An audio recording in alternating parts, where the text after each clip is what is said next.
I have a host of panelists with me. I have Major Mohammed Ali Shah, who's a defense expert, and Sanjeev Srivastav, international affairs expert, joining me on the broadcast. All right, if I could start with you, Major Shah. Now, we know that Pakistan is going through a severe crisis, not only economically, but in several other sectors as well. Now we see that there are TLP leaders like Hafiz Saeed coming up and saying that just for Pakistan to come out of the crisis that it is in, the solution the TLP leader is claiming is that they should hold the Quran in one hand and the atomic bomb in the other. So very bizarre comments being made by the TLP leaders. Sir, do you think that comments like these is gonna help Pakistan get into a bad light with other countries, and then when they actually look at Pakistan and try to get to help them, but all these things that are currently happening in the country erupt and make them think twice before lending money to Pakistan? Absolutely, Fida. You brought it out very, very correctly. Now this joker, Amir Hafiz Saad Rizvi, he is the head of the Tehreek-e-Labbaik Pakistan.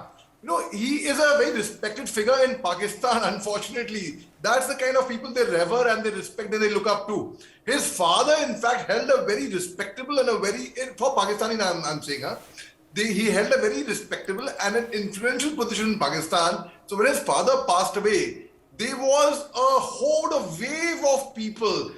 I mean, itni janta Mohommed Ali Jinnah ke janaze pe, when he passed away, wo nahi utri hogi jitna Amir Hafiz Saad Rizvi ke father ke janaze pe nikli thi. So you can imagine the kind of position he would be holding in Pakistan, and he's not for Pakistan community. He is not somebody of the middle, somebody like Hafiz Saeed or somebody. He is a man who is respected in Pakistan, unfortunately. Now, when he gives a bizarre statement like this, take the Quran in one hand and the atom bomb in the other, and go to Sweden and ask for them, and the world will be at your feet.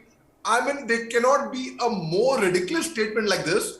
And yes, most certainly, this certainly is going to hamper their, he's saying, why is the Shahbaz Sharif government and the chief of the army staff, General Asim Munir, going to other countries and begging for money? Well, beggars cannot be choosers.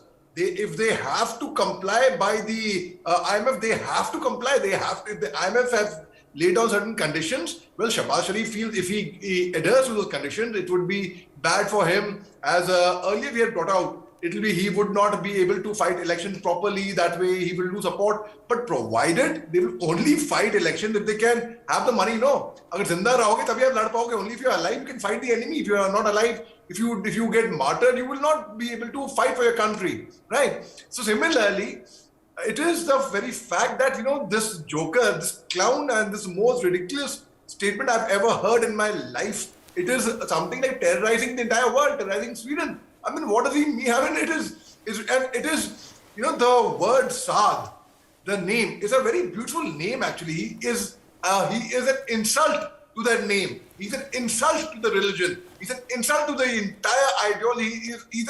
This nation lets the entire Muslim community, entire Islam of the world down completely, and people feel ashamed.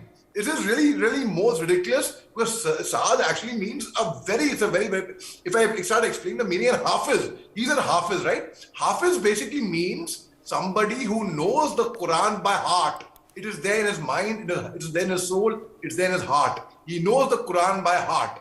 So he goes and says, take the Quran and then take the atom bomb briefcase. How ridiculous! And this certainly is going to hamper their growth further. Whatever support, UAE had given out some money to them as an aid. Whatever money they are getting, whatever support they would be, whatever 1% chance they would be having from any quarter would be hampered by this kind of a ridiculous statement for that.